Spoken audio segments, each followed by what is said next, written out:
నేను గడిచిన 10 సంవత్సరాలు రాజకీయ మొదలైన నుంచి నిన్న మీటింగు ఈరోజు మీటింగు నా ప్రమేయం లేకుండా నేను ఎక్కడ ఎవరికి చెప్పకుండా ఈ కార్యక్రమానికి ఆషాఢ మాసం సందర్భంగా మన కాసం ఫ్యాషన్స్ కిలో చీరలు కొనండి, అరకిలో చీరలు ఉచితంగా పొందండి.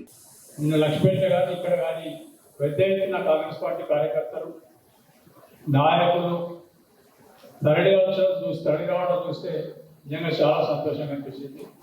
ఎందుకంటే ఒక పార్టీ వానికి ఒక పదవి వస్తే ఏ లెక్కన కార్యకర్తల నుంచి స్పందన వస్తుంది, ఏ లెక్కన కార్యకర్తలు పూర్తి సామర్థ్యంతో పనిచేసుకోవడానికి నిన్నటి జరిగిన లక్ష్మీపేట సభ కానీ ఈరోజు జరిగిన మధ్యాహ్న సభ కానీ పూర్తి నిదర్శనం.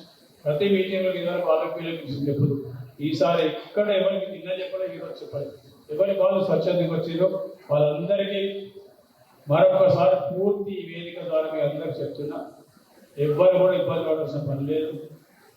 ప్రతి కార్యకర్త గడిచిన 10 సంవత్సరాలు చూసిన కాడి నుంచి మంచిగా కార్యకర్తలు మాట్లాడి ఉమ్మడి జిల్లా కూడా చాలా ఇష్టం. ఉమ్మడి జిల్లా ఉంటారు, వాళ్ళు కూడా ఇక్కడ ఒక చేస్తే కానీ మంచిర్యాల నియోజకవర్గం ప్రతి కార్యకర్తకు సమ్మతి స్థానం వాళ్ళ స్థాయికి తగ్గట్టు వాళ్ళ అవకాశాన్ని బట్టి, పరిస్థితులను బట్టి, రిజర్వేషన్ బట్టి, సామాజిక సమీకరణను బట్టి ప్రతి ఒక్కరికి ప్రభుత్వం ద్వారా ఎవరైతే ఎన్నికల్లో పోటీ చేయలేకపోయిందో, ఎన్నికల్లో పోటీ చేసేందుకు అవకాశం రాలేదో వాళ్ళందరికీ కూడా ప్రత్యేకంగా ఖచ్చితంగా ప్రతి ఒక్కరు దృష్టి పెట్టుకొని అందరికీ నామినేటెడ్ పదవులు వస్తే ఏ రకమైన ఇబ్బంది అవసరం. ఇంకా 2 సంవత్సరాలు ఉన్నది. ఇవాళ మార్కెట్ కమిటీ గురించి మాట్లాడి మొట్టమొదటిసారి ఈ రాష్ట్రంలో రెండోసారి ఒక టైం ఒక కమిటీ పాదకాలం పూర్తి చేసుకొని రెండో కమిటీ పాదకాలం చేసి ఇవాళ మళ్ళీ చెప్తున్నాం. ఇవాళ ఈరోజు జూలై 26 రోజు మళ్ళా 2008 జూలై 30 లోపల 31 నాడు మూడో టర్మ్ కూడా మూడో కమిటీ కూడా మళ్ళీ ఒక్కసారి ప్రమాణం చేస్తారు. ఒకసారి ప్రమాణ స్వీకారం చేసిన కాంగ్రెస్ పార్టీ ఇంకో 10 ఏళ్ళు అధికారం సందేహం లేదు. ఏదైనా పరిస్థితి జరిగినా కూడా ఒకసారి కమిటీ అపాయింట్ అయిన తర్వాత తీసేసే అభ్యర్థి ప్రభుత్వానికి లేదు. సో మార్చి ఇంకొక టర్మ్ కూడా వస్తుంది, ఇబ్బంది లేదు. ఈ 2 సార్లు కలిపి 24 45 మంది అయిపోయారు. మళ్ళీ ఇంకొక 24 మంది వస్తారు, 36 మంది 78 మంది అయిపోతారు. ఇది కాకుండా ఇంకొక వారం మళ్ళీ భవిష్యత్తు అనుకూలిస్తే ఈ శనివారం ఆదివారం సొసైటీలు సింగిల్ విండో సొసైటీలు వస్తున్నాయి. దాన్ని కూడా మన జిల్లాలో మన నియోజకవర్గంలో 8 ఉన్నాయి. దాదాపు 96 నుంచి 100 మంది బహుశా శనివారం ఆదివారం వాళ్ళు కూడా బాధ్యతలు తీసుకుంటారు. సొసైటీ సింగిల్ విండో సొసైటీ వాళ్ళు ఆ తర్వాత ఒక 2 వారాలు 3 వారాలు పోతే టెంపుల్ కమిటీలు వస్తుంది. మన విశాల కమిటీ కానీ, గోడెం కమిటీ కానీ, లేకపోతే సాయిబాబా టెంపుల్ కమిటీ కానీ, ఇంకా ఇంకో 4 కమిటీలు ఉన్నాయి.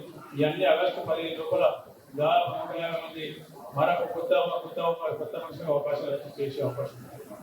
దీంతో పాటు ప్రతి ఒక్కరు చెప్తుంది, కాంగ్రెస్ పార్టీ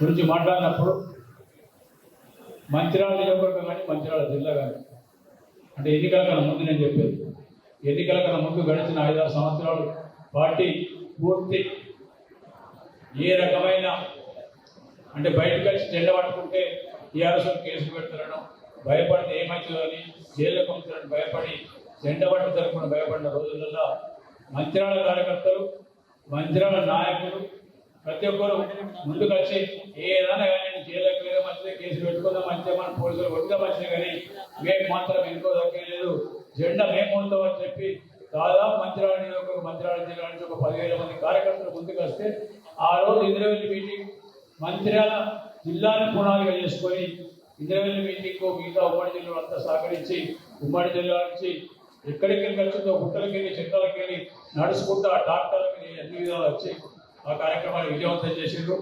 వారందరికీ ఇలా ఈరోజు కాంగ్రెస్ పార్టీ రాష్ట్రంలో గట్టిపడి అధికారులకు వచ్చిందంటే ఖచ్చితంగా మంచిర్యాల నియోజకవర్గ, మంచిర్యాల జిల్లా కాంగ్రెస్ పార్టీ కార్యకర్తలు నాయకుల పాత్ర పూర్తిగా ఉందన్న వీళ్ళ పాత్ర లేకుండా ప్రభుత్వం అధికారం రాలేదు. అది మాత్రం వాస్తవం.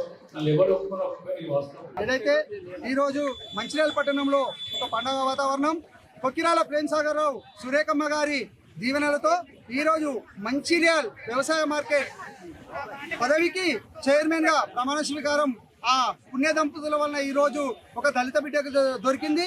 ఇందుకు మా మంచిర్యాల జిల్లా దళిత సంఘాలందరి తరఫున మేము దళితులం అందరం కలిసి ఆయనకు ఎప్పటికీ ఆయన పాదాల కాడ రుణపడి ఉంటామని ఈ సందర్భంలో చెప్పక తప్పదు. మరియు ఏదైతే తను నా పైన పెట్టిన ఈ బాధ్యతను నమ్మకంగా ఆయనకు ఎలాంటి చెడ్డ పేరు రాకుండా నేను నా విధిని సక్రమంగా నిర్వహించి రైతులకు కానివ్వండి, మన వ్యాపారస్తులకు కానివ్వండి, రైస్ మిల్లర్స్ కానివ్వండి, ప్రతి ఒక్కరిని కూడా కంటికి రెప్పలా కాపాడుకుంటూ కొక్కిరాల ప్రేమసాగరరావు గారి ఆశీస్సులతో ఆయన అడుగుజాడల్లో నడుస్తానని ఈ సందర్భంగా ఆయనకు మన మంచిర్యాల జిల్లా ప్రజలకు తెలియజేయడం జరుగుతుంది.